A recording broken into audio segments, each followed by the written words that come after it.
Untuk dengar firman-Mu, sama-sama firman-Mu.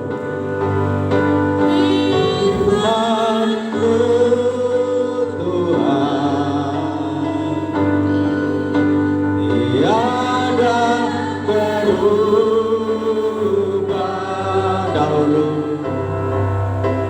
Dahulu, sekarang, selama-lamanya, tiada berubah. Firman-Mu, firman-Mu Tuhan, penolong hidupku, penolong hidupku.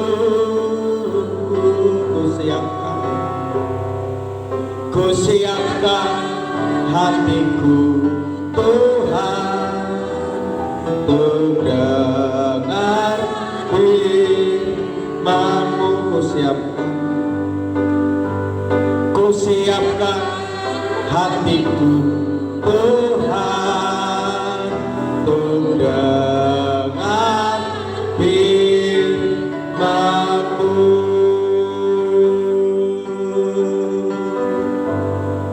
Terima kasih hari ini kami untuk menyiapkan hati kami mendengar firman Tuhan dengan baik, agar kami boleh diberkati oleh Tuhan.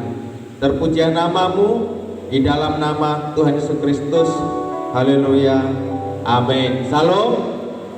Ya, saya mau nyampaikan tentang repanche.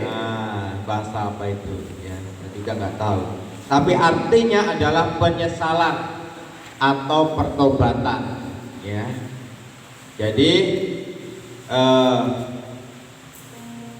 pertobatan itu yang disukai oleh Tuhan. Ya, apapun dosamu, apapun kesalahanmu, apapun pelanggaranmu, tidak penting. Ya, tidak penting. Yang paling penting mau nggak bertobat. Apa? Mau nggak bertobat? Ya, pembohong, pezina, pembunuh, pencuri, sama saja. Ya, nggak penting. Yang penting adalah mau tidak kita bertobat.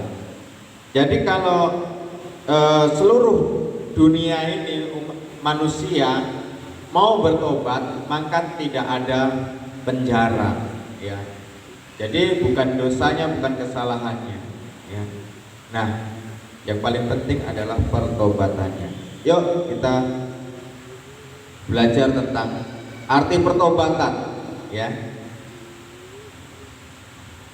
kita ambil firman Tuhan kita dari Matius 12 ayat 41. Ya, sama-sama Matius 12 ayat berapa? 41. Ya, Matius 12 ayat 41. Kita baca yang sudah ketemu sama-sama. 1, 2, 3. Kata Petrus, Tuhan, kamikah yang Engkau maksudkan dengan perumpamaan itu, atau juga semua orang? Ya, ini tentang judulnya tentang kewaspadaan. Ya, jadi saya salah, saya Lukas yang saya ambil, berarti saya yang salah. Ayo Matius 12 ayat 41. Makanya kok beda apa yang mau sampaikan gitu kan. Rupanya tulisannya Matius 12 ayat 41. Oke, kita baca 1, 3. Pada waktu penghakiman, orang-orang Niniwe akan bangkit bersama angkatan ini dan menghukumnya juga, sebab orang-orang Niniwe itu bertobat setelah mendengar pemberitaan Yunus, dan sesungguhnya yang ada di sini lebih daripada Yunus. Banyak orang menghakimi Yunus, ya, Yunus itu orang yang pemberontak, ya, orang yang berdosa, makanya masuk perut ikan. Nah, kira-kira seperti itu. Yunus punya alasan. Kak, orang Niniwe itu adalah orang jugul-jugul. Nah, kira-kira gitu. Niniwe punya alasan. Biar aja orang jugul-jugul itu mati, masuk neraka. Enak kali dia nanti kalau aku memberitakan kul di sana sehingga dia bertobat masuk surga sama aku. Enak kali dia. Kira-kira itu alasan si Yunus. Biar aja orang Niniwe itu masuk neraka aja. Ya, tapi Tuhan sayang dengan orang Niniwe. Ya, makanya Yunus dihukum sama Tuhan, masuk dulu perut ikan. Kira-kira gitu. Setelah dikeluarkan dari perut ikan, baru dia mau memberitakan buka kul di perumahan Niniwe, kira-kira begitu. Nah, orang-orang Niniwe mendengar pemberitaan Yunus bertobat. Nah, jadi dosa-dosa yang lama orang-orang Niniwe tidak diperhitungkan Tuhan, tidak diingat-ingat lagi sama Tuhan. Yang Tuhan ingat adalah orang Niniwe mau bertobat. Itu aja di dalam hatinya Tuhan. Ya. Orang-orang Niniwe walaupun jugul-jugul, ketika Yunus datang ke kota Niniwe membuka kul, ya, memberitakan firman, orang Niniwe semua pembunuh, pezina, pencuri, pembohong, korupsi, mereka semuanya bertobat. Dari masyarakat awam sampai pejabat-pejabat bertobat. Ya. Ini yang terpenting.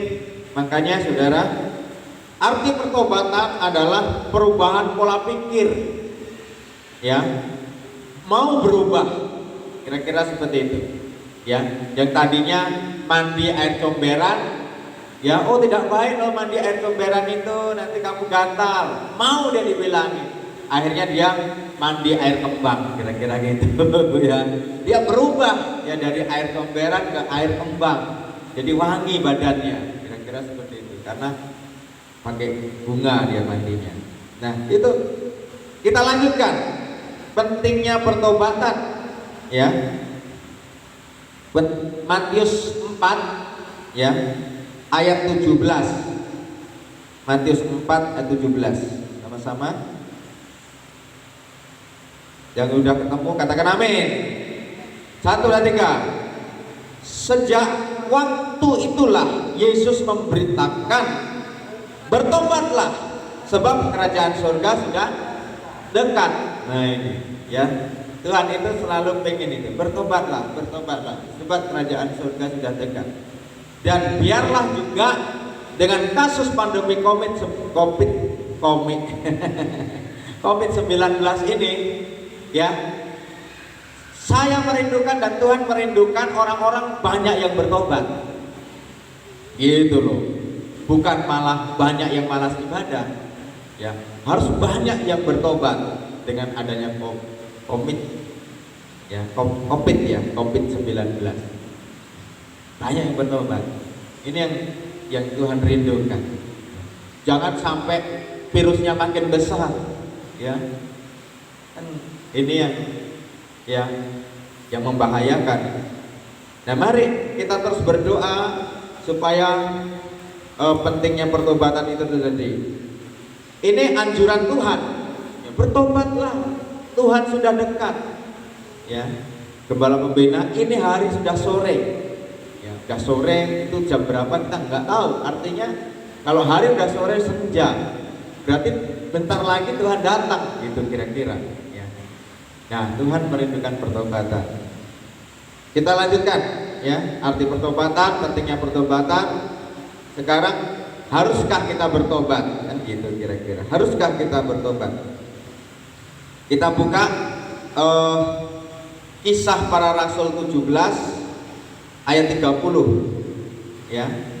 Kisah 17 ayat 30. Sama-sama kita baca Kisah Para Rasul 17 ayat 30. Yang sudah ketemu sama-sama 1, 2, 3. Karena kita berasal dari keturunan Allah, kita tidak boleh berpikir bahwa keadaan ilahi. Kisah Para Rasul 17 ayat 30. Ayat 30. Oke, 1, 2, 3. Dengan tidak memandang lagi zaman kebodohan, maka sekarang Allah memberitakan kepada manusia bahwa di mana-mana semua mereka harus bertobat. Nah, ya. Jadi di mana-mana semua manusia harus bertobat. Jadi haruskah bertobat? Jawabannya apa? Haruskah bertobat? Harus. Nah, harus. Karena di mana-mana Tuhan mengharuskan pertobatan. Tuhan menginginkan surga penuh. Nah, kira-kira begitu. Iblis menginginkan neraka penuh, kan gitu kan? Ya. Ini Tuhan merindukan pertobatan. Gak penting dosamu apa, yang penting adalah pertobatan. Ini yang dirindukan oleh Tuhan. Kita lanjutkan. Tadi arti pertobatan, pentingnya pertobatan, haruskah bertobat, tempat dan di mana pertobatan dapat terjadi, kira-kira begitu. Lukas 18 ayat 13. Ini contoh orang yang bertobat, yaitu yang namanya pemungut cukai. Mana Lukas nih ya? Kita cari dulu pemungut cukai. Ayat 13. Oke, ketemu biar nggak salah lagi. Ini umur saya makin makin bertambah, jadi makin muda dia matanya. Ayat 13 kita baca 1, 2, 3. Tetapi pemungut cukai itu berdiri jauh-jauh, bahkan ia tidak berani menengadah ke langit, melainkan ia memukul diri dan berkata, "Ya Allah, kasihanilah aku, orang berdosa ini." Kita baca ayat 14. Aku berkata kepadamu, orang ini pulang ke rumahnya sebagai orang yang dibenarkan Allah, dan orang lain itu tidak. Sebab barang siapa meninggikan diri, ia akan direndahkan, dan barang siapa merendahkan diri, ia akan ditinggikan. Nah, ini kita belajar dari pemungut cukai, orang korupsi yang paling besar, kira-kira begitulah. Ya, pemungut cukai, mungkin rentenir, ya, apalagi ya, orang yang membungahkan uang, minjam 100.000, tapi kembalinya nanti 1.100.000. Oh, kan gitu kan? Inilah pemungut cukai ini. Jadi dia mau masuk ke gereja itu takut-takut, dia duduk paling belakang, paling ujung, di pojok, gitu kan, terpencil supaya nggak ketahuan jemaat yang lain, karena dia merasa orang yang paling dosanya besar sekali. Ya, banyak yang dia korupsi, banyak yang dia tipu, gitu kira-kira. Tapi Tuhan berkata, ya, si pemungut cukai ini dibenarkan oleh Tuhan. Karena apa? Karena dia apa? Doanya apa? Mengakui dosanya. Kan begitu tadi. Aku orang berdosa, kasihanilah aku, ayat 13 tadi ya. Kasihanilah aku orang berdosa ini, ya Tuhan, ya. Jadi Tuhan inginkan, ya, kita ini setiap hari minta ampun sama Tuhan. Katakan minta ampun sama Tuhan. Jangan merasa sombong. Tuh dosanya besar kali. Itu pembunuh, itu korupsi, itu pezina, itu apalagi pendusta, itu rentenir. Wah, kita paling orang suci di dunia. Ya. Itu nanti saudara meninggikan, saudara akan direndahkan. Ayat 14 tadi kan. Ketika kita meninggikan diri, sombong, merasa suci, merasa benar, kita akan direndahkan. Justru nanti orang-orang yang, weh, pembunuh, kamu kan pembunuh, kamu kan korupsi, kamu kan pezina, kenapa kamu ada di surga? Proteslah sama Tuhan, kira-kira begitu. Karena orang-orang ini adalah mau bertobat, mau mengakui dosanya, mau merendahkan diri setiap hari, minta ampun, memukul-mukul dirinya, kira-kira seperti itu. Ya, kita lanjutkan, ya. Kita lanjutkan 2 ayat lagi, ya. Tadi apa? Tempat dan